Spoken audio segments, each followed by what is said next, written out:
Kemarin dapat sembako. Dapat. Oh, kemarin mah kita lebih enakan ya, dapat ada beras, ada terigu, ada indomie. Ibaratnya duit yang ini kita cuma buat beli listrik sama jajan ya. Nah kalau sekarang kita nggak punya stok beras, nggak punya stok indomie. Ya cukup-cukupin. Pengeluaran banyak tapi pemasukan Nggak ada.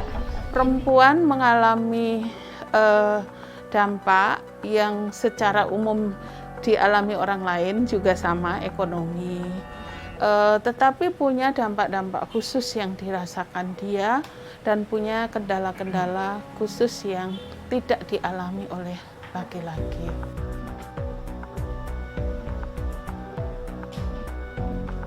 Dalam masa emergensi, itu memang perempuan benar-benar ditinggalkan.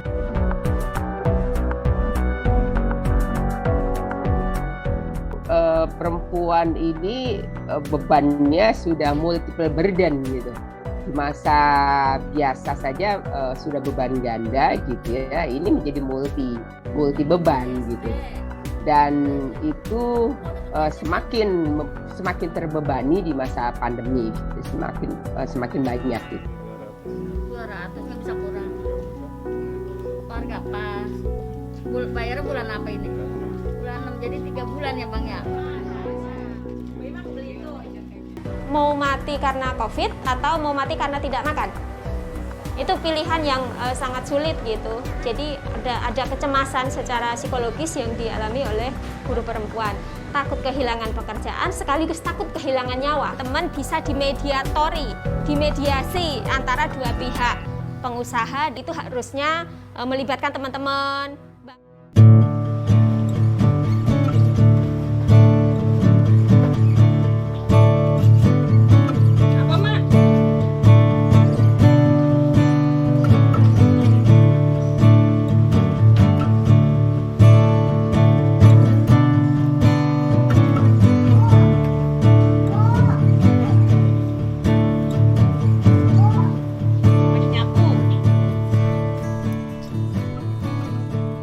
Nama saya Sri Mulyati, usia saya 51 tahun.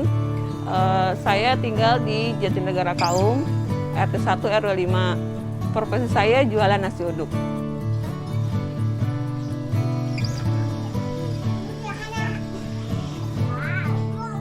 Selama pandemi ini banyak banget dampaknya ya Mas ya.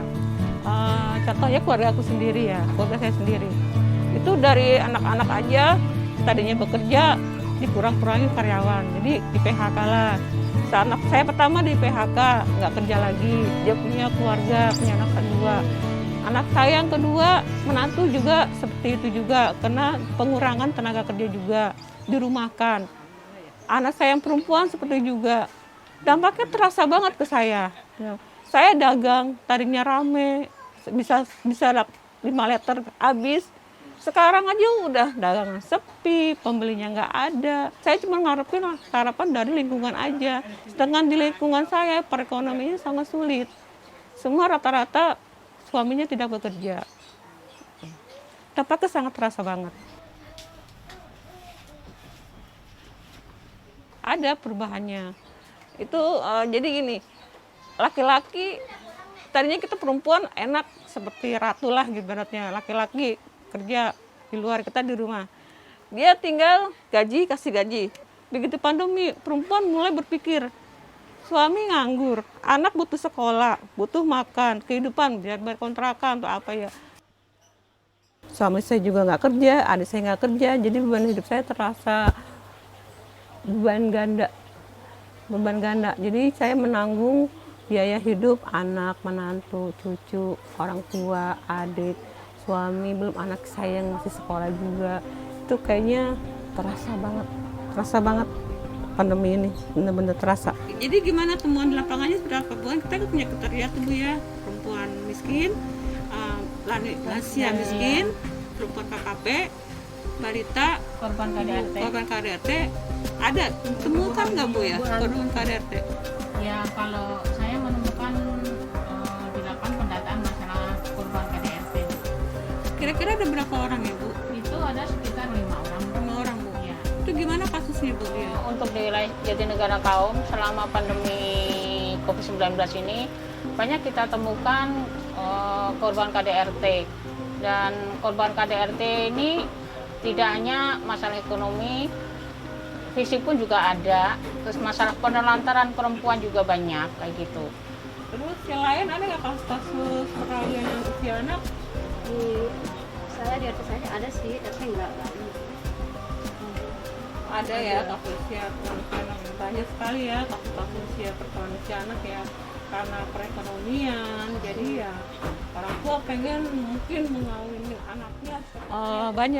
Banyak kita temuin di lapangan perempuan korban KDRT. Dia biasanya suaminya kerja nge-Grab. Tahu Grabnya waktu itu kan waktu pertama pandemi, Grab itu kan nggak boleh nggak bawa orang kan, nggak boleh bawa orang, dia harus bawa barang. Sedangkan barang orang nggak ada yang belanja, ya dari mana dia mau dapat uang? Otomatis kan perekonomian sulit. Nah itu bikin pikiran perempuan, dia bingung mau kerja apa. Akhirnya ujung-ujungnya kan pada minjem ke bank keliling gitu kan, tanpa pengetahuan suaminya. Dia diem-diem minjem untuk menutupi keluarganya. Nah karena dia lama-lama terjerat utang di bank itu, bank keliling itu, akhirnya kan timbullah rasa cekcok dikit sama suami. Nah itulah timbul jadi KDRT. Nah suami tidak menafkahi istrinya, si istrinya emang butuh kebutuhan sehari-hari. Jadi timbul peranan emosi dari suami itu. Emosi, kenapa lo begini, kenapa ini? Ya gimana? Sedangkan dia aja nggak mencukupi kebutuhan kita, ya kita butuh kan, butuh makan, butuh biaya hidup, butuh sekolah, butuh rumah, butuh bayar kontrakan. Ya otomatis di suami nggak memberi lah, kita perempuan yang bisa pinjam sono, pinjam sini. Tuh jadi timbullah kasus-kasus KDRT. Banyak terjadi di lingkungan sini, kayak gitu, banyak banget Mas.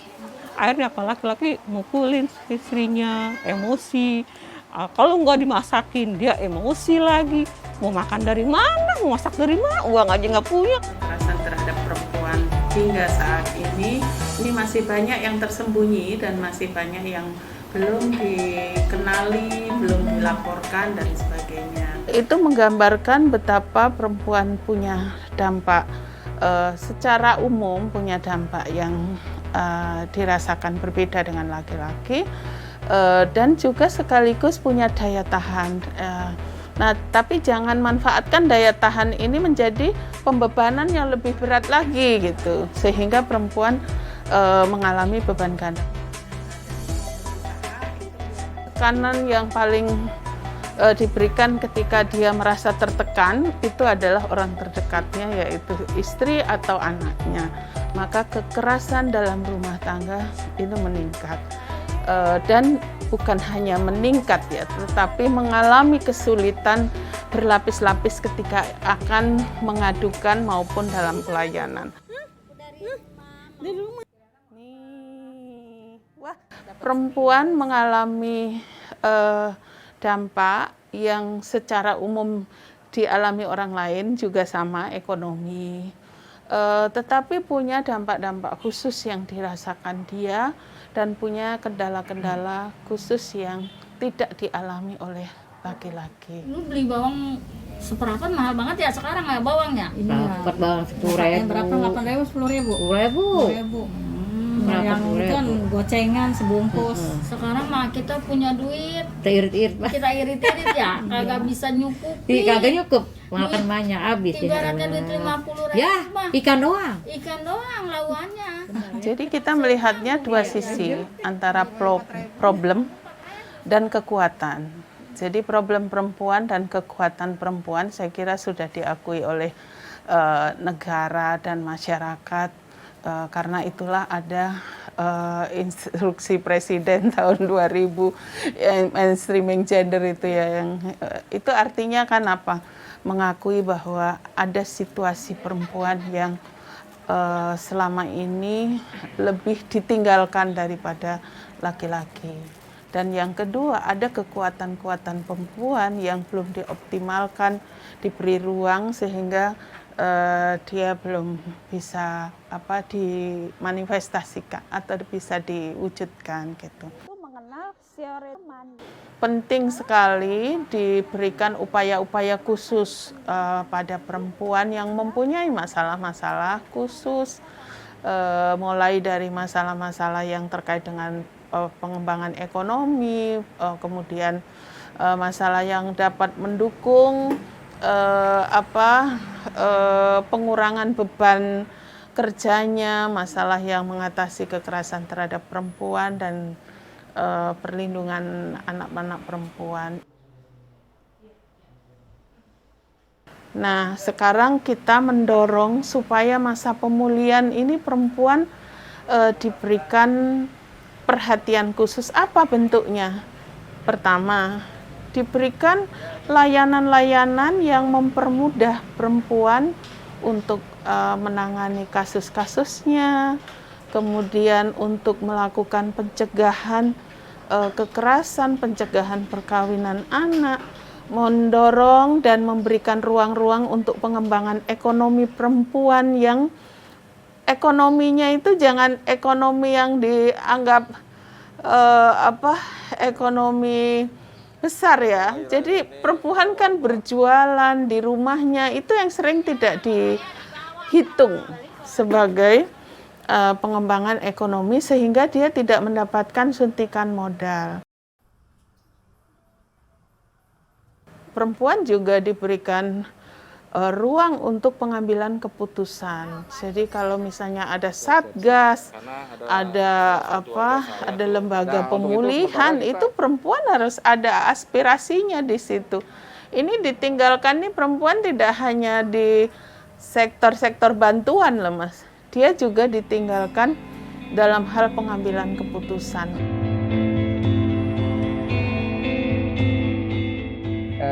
Komnas Perempuan melakukan penelitian, konteksnya waktu itu adalah terkait dengan PSBB ya. Jadi lebih spesifik memang karena di awal-awal pandemi ini kan ada situasi yang kita harus beradaptasi gitu dan banyak perubahan dalam kehidupan terutama perempuan dan keluarga ya, karena kebijakannya juga cukup beragam yang dikeluarkan oleh pemerintah sehingga Komnas Perempuan kajiannya adalah atau penelitiannya adalah fokus pada PSBB dan dampaknya terhadap pemenuhan hak konstitusional perempuan.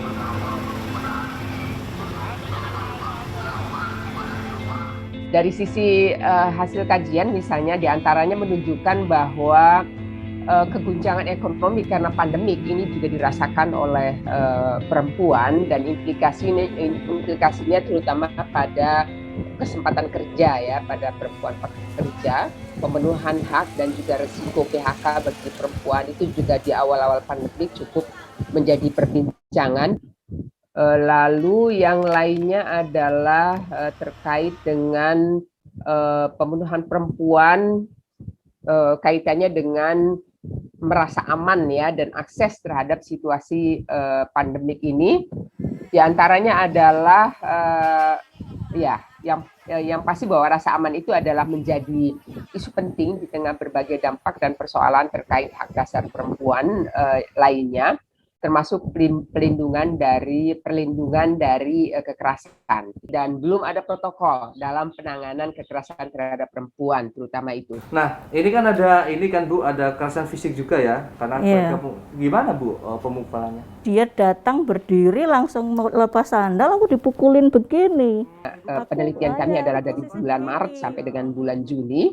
Waktu itu belum dikeluarkan protokol penanganan korban kekerasan selama masa pandemi. Jadi yang masih ada adalah protokol di masa sebelum pandemi, sehingga proses-proses penanganan harus bertemu fisik gitu ya. Proses-proses pendampingan psikologis juga harus bertemu fisik gitu, sehingga itu yang kemudian juga berdampak pada perempuan yang menjadi korban, lalu terpaksa dia harus berdiam di rumah bersama pelaku gitu ya, karena tidak bisa mengakses layanan-layanan itu. Negosiasi terus ada kesepakatan, kalau teman-teman merasa diuntungkan, maksudnya menerima, yaitu bisa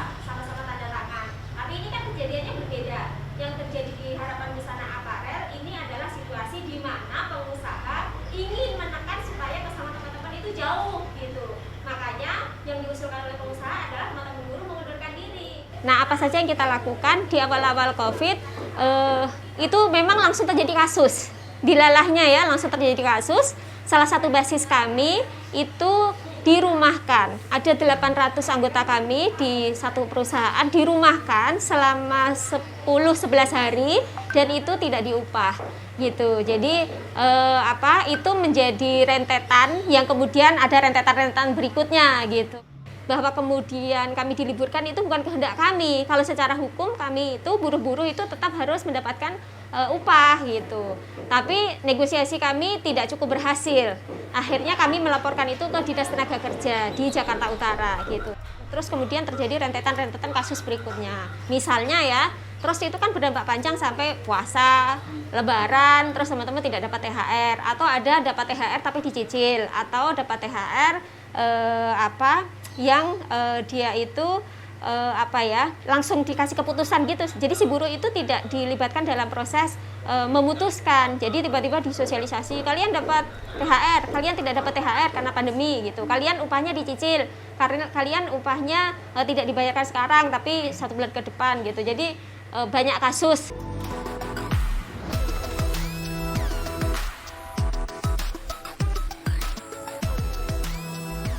Ya, selamat sore Sahabat Marsina, kembali lagi di 106 Marsina FM. Bersama saya Dias, menemani sore Sahabat Marsina. Rubrik sore hari ini yaitu keadaan hukum. Itu satu talkshow yang setiap minggu kami hadirkan untuk Sahabat Marsina. Dan keadaan hukum kali ini akan mengangkat soal bagaimana teman-teman di pabrik sedang berusaha untuk mengadvokasi dirinya sendiri, kemudian mengajak teman-temannya mengadvokasi. Jadi buruh perempuan yang dia kehilangan pekerjaan dan dia adalah pencari nafkah utama di dalam keluarga atau bahasanya itu kepala keluarga perempuan ya, itu akan kesulitan sekali untuk memanajemen day to day-nya. Jadi buruh perempuan yang memang sejatinya dia mayoritas ya yang kami tangani itu adalah mereka rata-rata pencari nafkah utama di dalam keluarga, mayoritasnya. Jadi sebetulnya ada yang mereka single parent, ada yang dia memang suaminya bekerja serabutan. Masuk 2021. Karena ya itu di awal-awal COVID juga kita tahu ya data korban terus gitu. Jadi setiap hari itu kami menerima informasi, oh korban meninggal sekian, oh tambah lagi sekian, tambah lagi sekian. Itu secara psikologis juga menyerang kami sebagai buruh perempuan, tetapi tidak berdaya gitu. Tetap kami harus datang ke pabrik, tetap harus kejar target karena perusahaan harus ekspor. Teman-teman, ini sebab untuk membantu teman-teman dalam situasi COVID. Mudah-mudahan berguna untuk keluarga ya. Terima kasih banyak. Ya. Apakah ada anggota kami yang jadi korban COVID? Ada. Apakah ada yang sembuh? Ada. Apakah ada yang meninggal? Ada gitu. Jadi ya macam-macam lah dampaknya. Jadi serba salah gitu. Mau bertahan di sini sulit untuk bertahan hidup, mau pulang ke kampung, di kampung itu menyatakan jangan ke kampung, nanti tunggu pandemi. Sementara sampai dengan hari ini pandeminya belum selesai-selesai.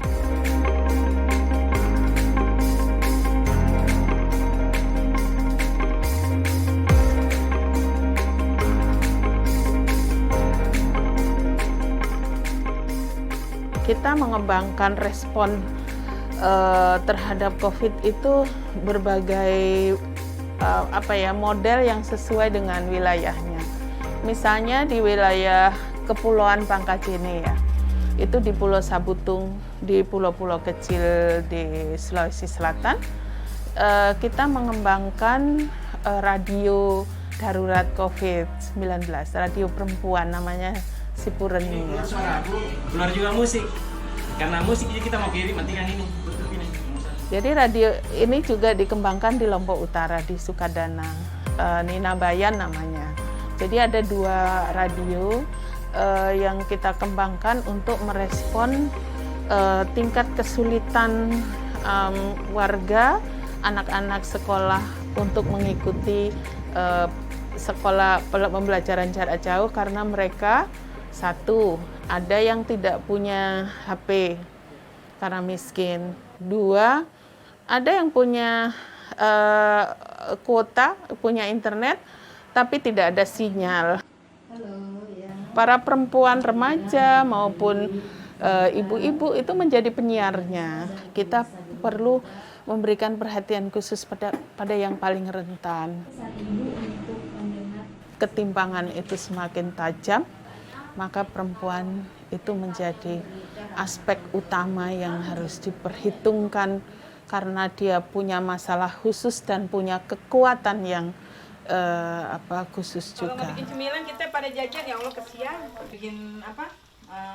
Cireng apa Nah, yang terkait dengan rekomendasi jangka pendek itu lebih menekankan pada ketersediaan ya, pada ketersediaan terutama pada kebutuhan-kebutuhan dasar.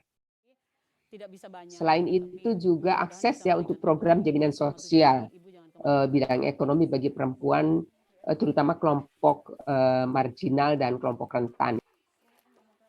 Skema bantuan modal usaha untuk perempuan korban PHK. Nah, selama ini memang ada bantuan PHK, tetapi belum optimal gitu dan seringkali juga bahkan tidak mencukupi misalnya untuk membuka usaha baru. Udah turun 4 kali. Lalu terkait dengan hak rasa aman dan keadilan, ini terkait dengan mekanisme pengaduan yang responsif dan aksesibel bagi perempuan, termasuk dalam mengakses layanan perlindungan korban. Ibu kegiatan sehari-hari apaan, Bu? Ibu rumah tangga. Ibu rumah tangga. Ibu makan apa gitu dari mana, Bu? Ya, dari anak saya lagi. Sebelum pandemi, perempuan sudah menjadi korban, jadi harapannya dalam korban ketidakadilan maksud saya, sehingga harapannya pada saat selesai masa pandemi harusnya akar persoalan yang menjadi basis ketidakadilan gender itu sudah minimal bisa dihilangkan, minimal bisa berubah gitu ya dengan cara pandang yang lebih berkeadilan gender.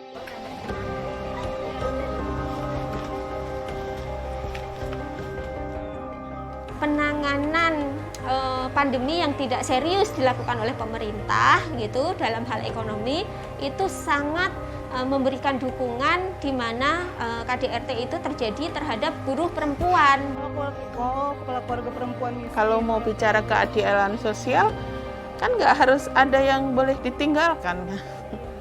Mau adil bagaimana kalau separuh dari penduduk Indonesia ditinggalkan, tidak berikan keadilan. Sebelum pandemi apa sama sesudah sebelum pandemi sama pas pandemi ini berbeda nggak penghasilan suami?